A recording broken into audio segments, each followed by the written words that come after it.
మన ప్రభువును రక్షకుడైన యేసుక్రీస్తు వారి నామములో ఈ మాటలు వింటున్న ఆత్మీయ కుటుంబ సభ్యులందరికీ నా యొక్క హృదయపూర్వక వందనాలు.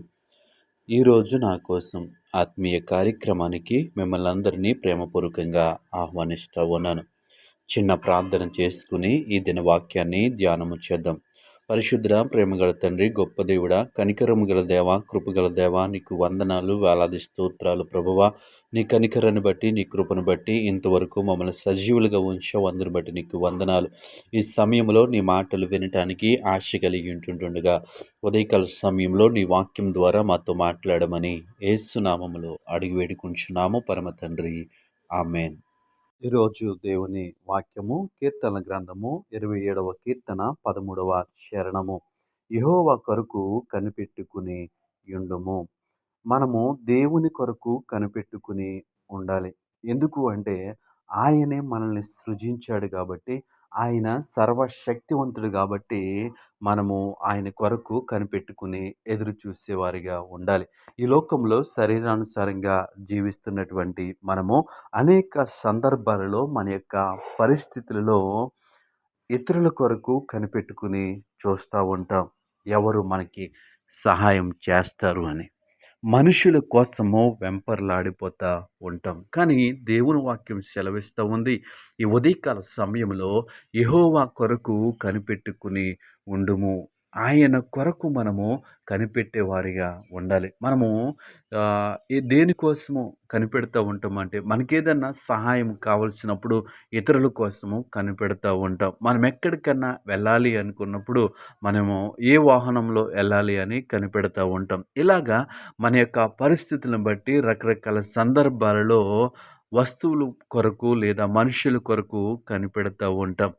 ఈరోజు మనము మన యొక్క పరిస్థితులలో ఈ లోకంలో శరీరానుసారంగా జీవిస్తున్నటువంటి మనము ఎదుర్కొంటున్నటువంటి ఆ పరిస్థితుల్లో మనం ఎవరి కోసమో చూడాలి అంటే యెహోవా కొరకు, అంటే దేవుని కొరకు కనిపెట్టువారిగా ఉండాలి. ఎందుకు అంటే దేవుడు సర్వశక్తివంతుడు. ఆయన సర్వ సృష్టికి కారణభూతుడు. ఆయన ఎర్ర సముద్రమును పాయలుగా చీల్చినటువంటి దేవుడు.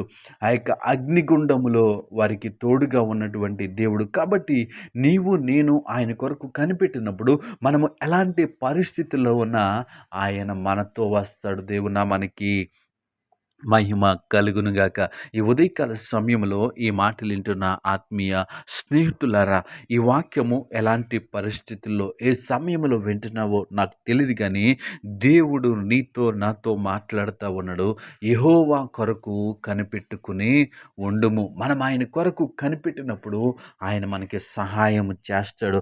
ఆయన కోసం ఎదురు చూస్తున్నప్పుడు ఆయన మన కోసం వస్తాడు. కాబట్టి మన పరిస్థితుల్లో విసుగు చెందకుండా, మన పరిస్థితుల్లో నిరాశ పడిపోకుండా, మన పరిస్థితుల్లో ఆ సమస్యలను బట్టి కృంగిపోకుండా మనం ఎవరి కొరకు కనిపెట్టాలి అంటే యెహోవా కొరకు కనిపెట్టు వారిగా ఉండాలి. దేవుని నామానికి మహిమ కలుగునుగాక. యెహోవా కొరకు మనము కనిపెట్టినప్పుడు దేవుడు మన జీవితంలో గొప్ప కార్యములు చేస్తాడు. ఆయన మన జీవితాన్ని ఒక నూతన సృష్టిగా మారుస్తాడు. ఆ యొక్క అలసిపోయినటువంటి మన జీవితంలో, వేసారిపోయినటువంటి మన జీవితంలో మనము దేనికోసము ఎదురు చూడాలి, దేనికోసము కనిపెట్టాలి అంటే యెహోవా కొరకు మనము కనిపెట్టువారిగా ఉండాలి. దేవుని కొరకు మనము ఎదురు చూసేవారిగా ఉండాలి. ఎప్పుడైతే మన మన యొక్క విశ్వాస జీవితాన్ని ఈ వాక్య ప్రకారం మలుచుకున్నామో దేవుడు మన కోసం వస్తాడు. ఎందుకంటే మనం ఆయన కోసం కనిపెడుతున్నాం కాబట్టి, ఆయన కోసం ఎదురు చూస్తున్నాం కాబట్టి ఆయన మనల్ని ఎప్పుడు కూడా నిరాశపరచడు. ఈరోజు ఈ వాక్యం వింటున్న మనము ఏ నిరాశలో ఉన్నాం, ఏ నిరాశతో నలిగిపోతూ ఉన్నాం. అయితే ఈరోజు దేవుడు మనతో మాట్లాడుతూ ఉన్నాడు. యెహోవా కొరకు కనిపెట్టు, దేవుని కొరకు కనిపెట్టు. కాబట్టి మనమందరము కూడా ఈ వాక్యమును బట్టి విశ్వాసము తెచ్చుకుని దేవునిలో ముందుకు సాగుదాం. అట్టి కృప దేవుడు మనకి అనుగ్రహించునుగాక. ఆమేన్.